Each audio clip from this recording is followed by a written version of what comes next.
This is Agriculture Today, and I'm Shelby Varner with the K-State Radio Network.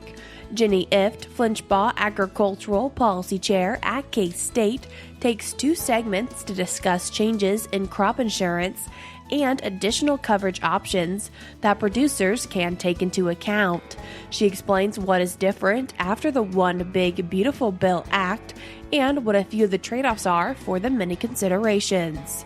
K-State dairy specialist Mike Brouk looks into U.S. efforts to control and eradicate New World Screwworm, which is currently 4,000 miles from the U.S.-Mexico border and creeping closer to in today's show. That and more is coming up ahead on Agriculture Today.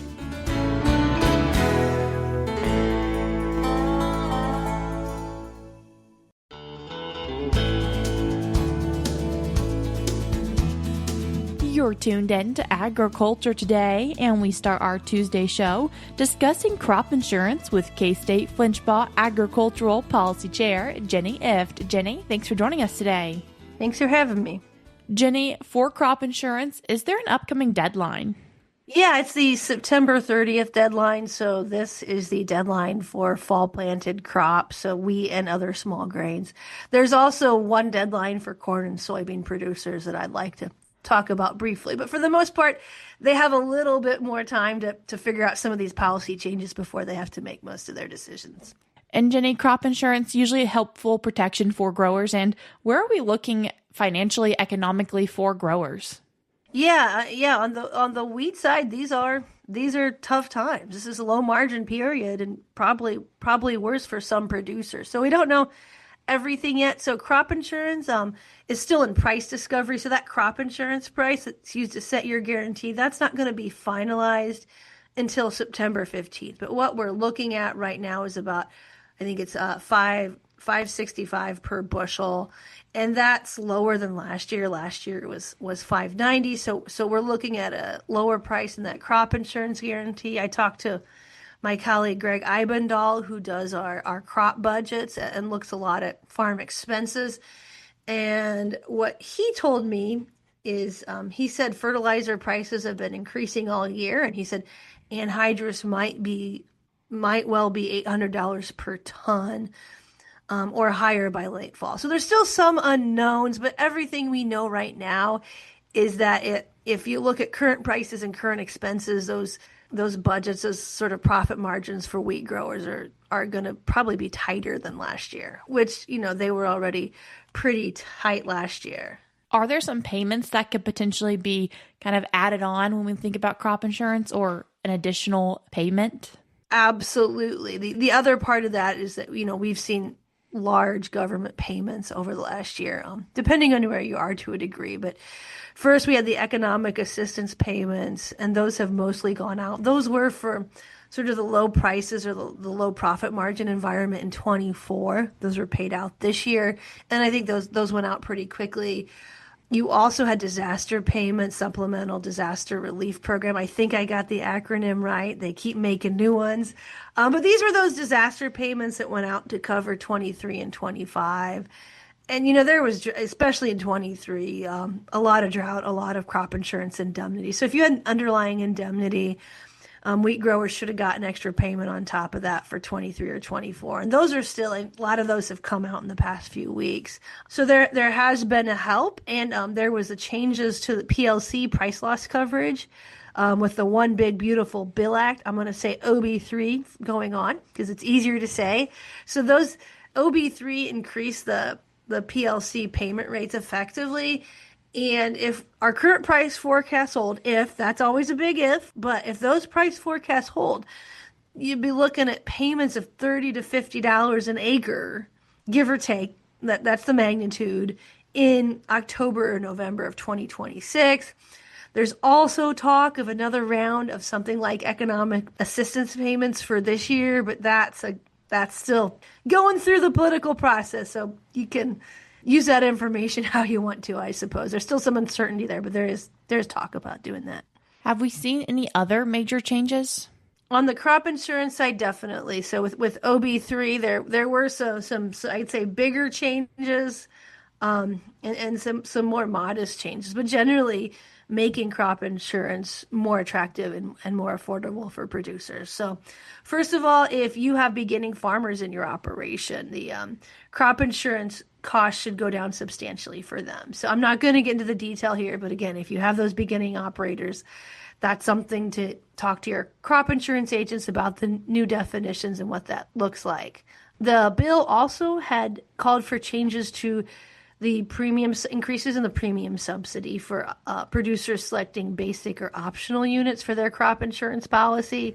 That triggered increases for enterprise units. And basically, producers have a choice. Do I want to insure at the field level, or do I want insurance that's aggregated at the farm level? And there's some important decisions there, but in terms of the premium subsidies or the cost to producers, those changes are going to make the premium bill go down for producers. For wheat, it's going to be in the magnitude of about $1 per acre, again, give or take. And then that could add up over an operation. So you are going to see that higher level, see it be more affordable. If you pick the exact same policy as last year, it's going to cost less this year. Jenny, are there any additional big changes? Yeah, one of the sort of the biggest changes to the sort of premium subsidy or the federal government cost share in the OB3 was to the supplemental coverage option, SCO. And that change also got extended to other area-based high coverage policies. So just as a recap, these are policies that provide additional protection for a producer on top of their underlying policy. They are based on county yield, so you got to kind of be careful or deliberate when you use them. But again, they're providing additional protection. You could think of this as they're decreasing the deductible for your crop insurance policy, or they're protecting producers against shallow losses. So, in Kansas, most producers are selecting revenue protection at the 70 to 75% coverage level. And, you have to have a 25, 30% loss relative to what's expected. And what's expected now, that's not something people are getting super excited about. So, you got to take a pretty good hit before those underlying policies pay out. So that's why there's those high coverage policies are there.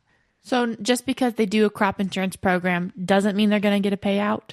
Yeah, you have to have a loss. And for these underlying policies, it's again, you're looking at 70, 75% coverage level, you have to have a pretty big loss. So these area-based policies, I'm going to focus on the supplemental coverage option. So that was authorized in 2014 Farm Bill. And historically, that would take your coverage level up to 86%. So if you bought a 75% policy, that would effectively increase your coverage level to 86%. So it would take a much smaller loss, for you to start getting some payouts. So it would provide more protection. So what OB3 did is it says that coverage level is going to go up to 90%, and the federal government's going to pay 80% of the cost instead of 65% of the cost. And so what that change does is, an 80% premium subsidy instead of 65% premium subsidy, that is significant. That's almost cutting your premiums in half by itself. But the 86 to 90%, that's increasing your coverage. So that's going to add cost. So you're adding more protection, which adds cost, but the federal government is chipping in more. And I'm going to complicate things further. It's crop insurance, but so you kind of have, if you just, if it stayed at 86%, you'd see it's huge decrease in your premium, but you're getting more protection. You're still seeing a decrease in your premium. But if you're just looking at the premium, it doesn't capture everything. So, again, for producers that have been using SCO historically, or have considered it historically, that's something to keep in mind. However, the USDA said this year we're going to keep SCO 86%. If you want to go up to 90%, you can use the enhanced coverage option. And next year we'll offer the 90% SCO policy. So how might someone manage those costs? producers have a choice. We call it unit structure. And so, you want optional units. Those are going to be more costly, but your insurance is effectively at the field level. You can choose enterprise units. That coverage is at the farm level. So you're aggregating all of those fields. So optional units are more expensive because your payouts based on field level losses. What the farm level, those can wash out, but it is more affordable coverage. I know people make these choices for a lot of reasons. You might have highly variable yields across fields. You might just want to make sure you get indemnity if you have a field level loss. So those are reasons producers pick optional units. It just may be something that you've always done. And so, that's sort of risk preferences. That's just kind of a personal decision. I would say, though, if you're concerned about costs or crop insurance affordability this year, that might be a reason to look at enterprise units. So, again, you're aggregating all those fields, so you want to understand what the implications of that are. But that is something to potentially look at. Maybe enterprise units combined with one of those high coverage policies. Those could end up looking a lot like an underlying policy that uses optional units in terms of cost. And that's definitely something you got to talk to your crop insurance agent too. But it is a way to sort of think about how are you managing the cost of your insurance with the value of the protection it provides. That was K-State Flinchbaugh Agricultural Policy Chair Jenny Ifft. After the break, Jenny will once again be joining us as she continues her crop insurance conversation. If you're not going to be able to join us after the break, you can always find the rest of today's show on agtoday.net or by searching for Agriculture Today on your favorite podcast platform. We're now cutting to that short break.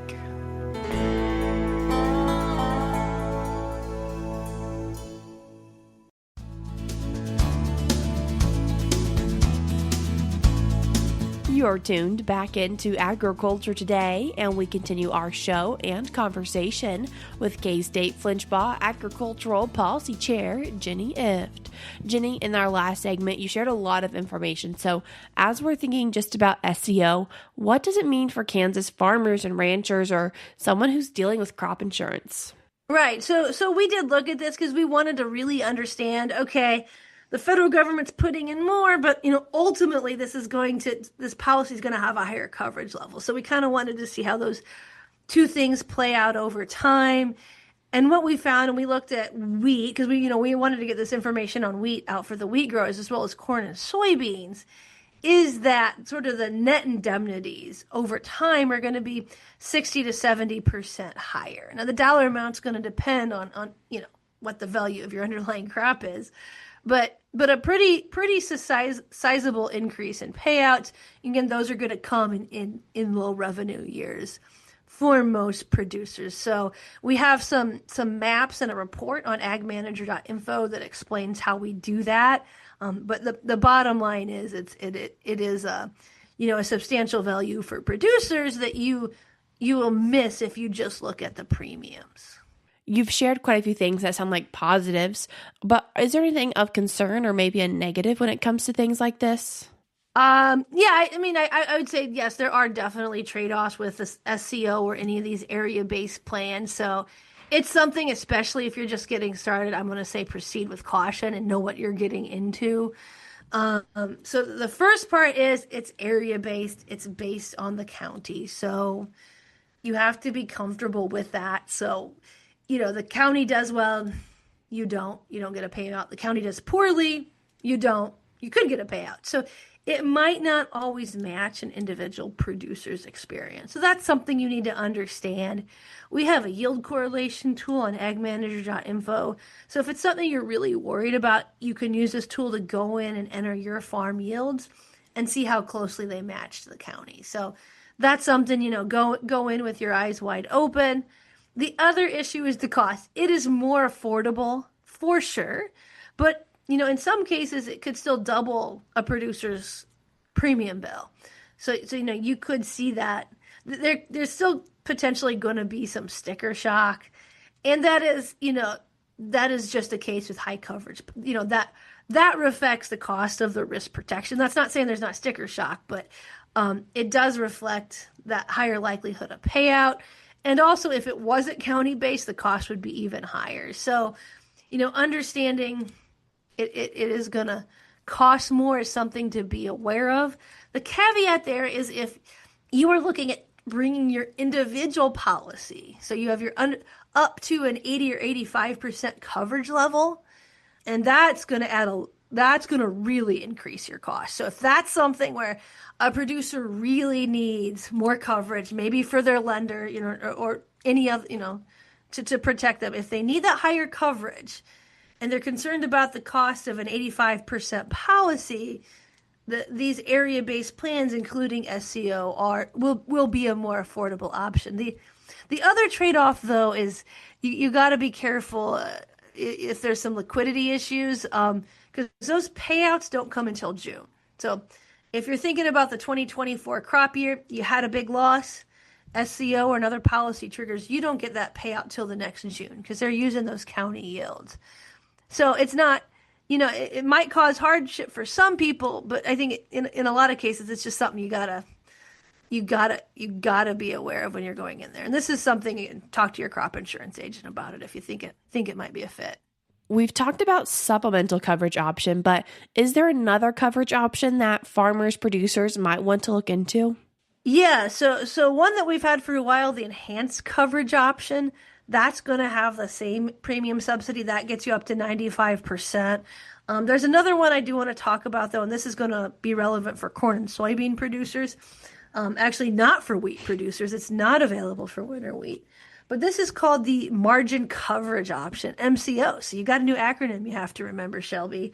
But this is a new product, and that sort of increase in the premium subsidy, so the federal government cost share for this is also 80%. New product. And so I would say, I used to say, I don't know if we talked about margin protection before, but it's similar to those margin protection policies. So, it's based on a sort of a gross profit margin measure. And these policies are sort of, once you start insuring a gross profit margin, they're more complicated. So with margin protection, I said, if you want to make your crop insurance agent depressed, if you want to make me depressed, ask them to explain this to you very slowly.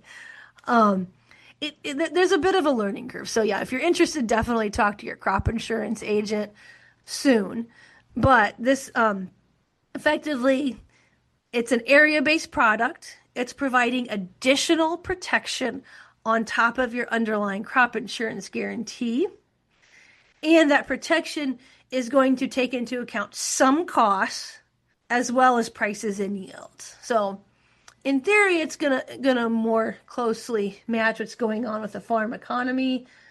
So for corn, those costs are diesel, natural gas, diammonium phosphate, urea, and potash. For soybeans, it's the same things, but not urea. So it does cover some, but not all costs in that gross profit margin calculation. But in my opinion, what's actually why producers might be interested in this margin coverage option, again, this is corn and soybean producers, is that it's that September 30th purchase deadline, you have early price discovery. So instead of your guarantee being based on prices in February, your guarantee is based on current prices. And so that could be attractive for a couple reasons. You might think prices are going to get lower, or you might just want extra risk protection against prices going lower. I mean, they could go up too, right? Things can go both ways, but you might want protection against that. So that's one reason to look at it. Also, you could think of it as a kind of diversification. So you're hedging at different times. Although I do want to put a big caution in there. So this is kind of like hedging, kind of not like hedging. So, if you're using futures and options to manage price risk, those are going to really have benefits when prices fall. But this is still, it looks at your gross profit margins. So you could have low prices, but very high yields, and those could cancel each other out. So kind of like, you also still have a 5% deductible. So it goes up to 95%. So it works like hedging in some situations, but but not in all situations. And that's just something where you got to go into it knowing where it provides protection and where it doesn't. Jenny, we've talked about a lot of things today. So important to encourage producers to go talk to their crop insurance agents if they have questions? Absolutely. I mean, I really, that sort of the purpose of this is kind of to tell people, here's what you might want to be looking into. Here's some questions you might want to ask. All of these decisions, you really need to go through them with a crop insurance agent. And hopefully that's someone the producer has a good relationship and will really sit down and work through their options with them, especially now with all these policy changes. As we round out the show, can you remind us of what these deadlines are for these different options and programs? It's all September 30th. So both for the wheat or other small grains that are fall planted, and that margin coverage option is also going to be September 30th. Jenny, I appreciate you taking the time to join us today. Absolutely. Thanks so much. That was K-State Flinchbaugh Agricultural Policy Chair Jenny Ifft. In today's show notes on agtoday.net, I will link the resources that she mentioned in today's show.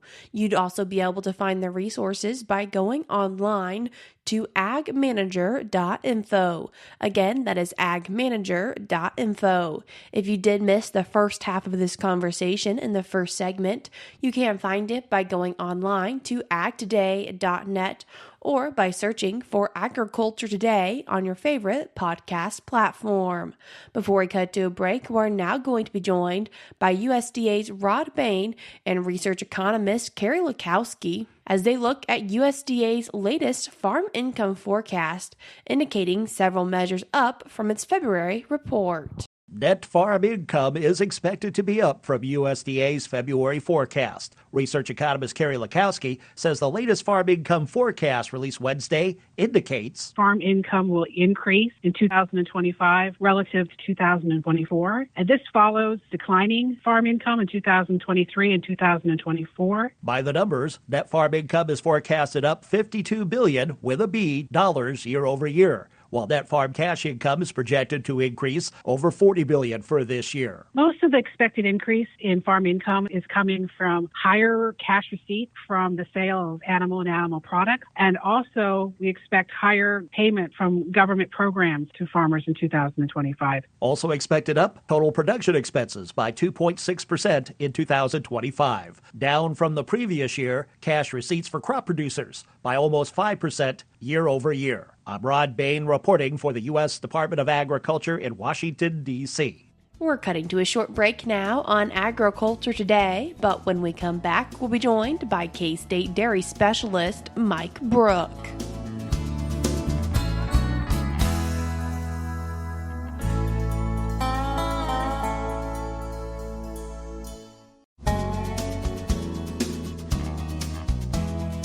Welcome back to Agriculture Today. Along with Shelby Varner, I'm Jeff Wickman.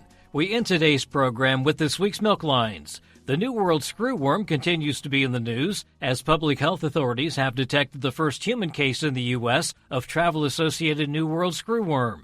The Department of Health and Human Services and Centers for Disease Control and Prevention identified a case of the flesh-eating parasite on August 4th in a person in Maryland who had returned to the U.S. after traveling to El Salvador. K-State dairy specialist Mike Brouk says the U.S. is investing in breeding facilities to produce sterile male flies, as well as methods to disperse the flies to help eradicate the New World Screwworm. Today I'd like to visit with our Kansas dairy producers concerning the New World Screwworm issues that they're having in Mexico. We've been hearing about this for several months now, and the insects continue to move a little closer to the U.S. border. And as we saw a report recently, there was an individual who traveled into an area where the screwworms were prevalent and actually came back to the U.S.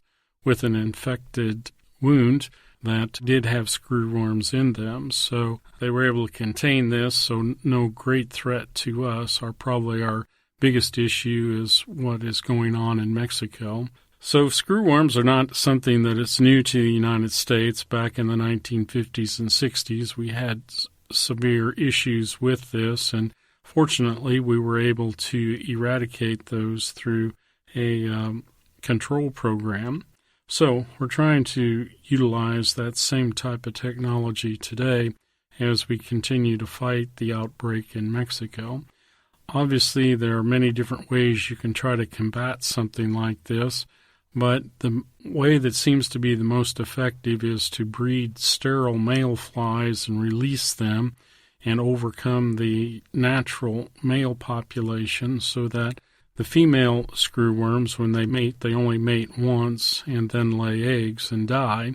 Those eggs will be infertile, and that has been proven to be very practical in the past. The problem is we've got a fairly large area to cover when you think about a country the size of Mexico, and the screwworms have come from south of there, so there's a considerable area south of us that are infected with these insects. So what is our best way to safeguard our dairies and well as our animal industries here in the U.S.?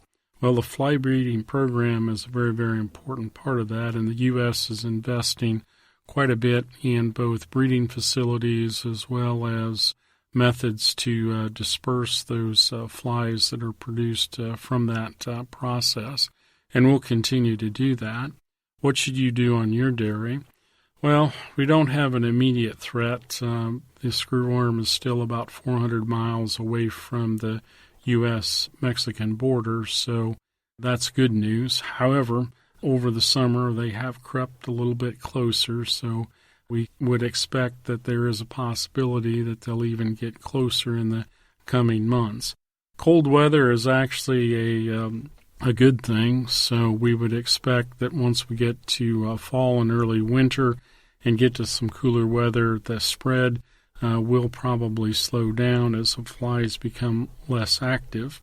So hopefully we can keep this at bay until the fly breeding program is up and running and we can spread enough of the sterile male flies in the areas where these flies exist today. Hopefully that will lead to a reduction in the population that is fertile and eventually help with the eradication. Eradication is what we're shooting for, not control, but eradication or elimination of these flies. The further south we can push them into Mexico, and then even further south than that, will be a great protection to our dairy industry and other animal industries here in the United States. This is Mike Brouk with K-State Research and Extension, encouraging our dairy farmers to be diligent and keep track of what's going on with this New World Screwworm. Thanks, Mike. And that'll do it for this edition of Agriculture Today. For Shelby Varner, I'm Jeff Wickman. This is the K-State Radio Network.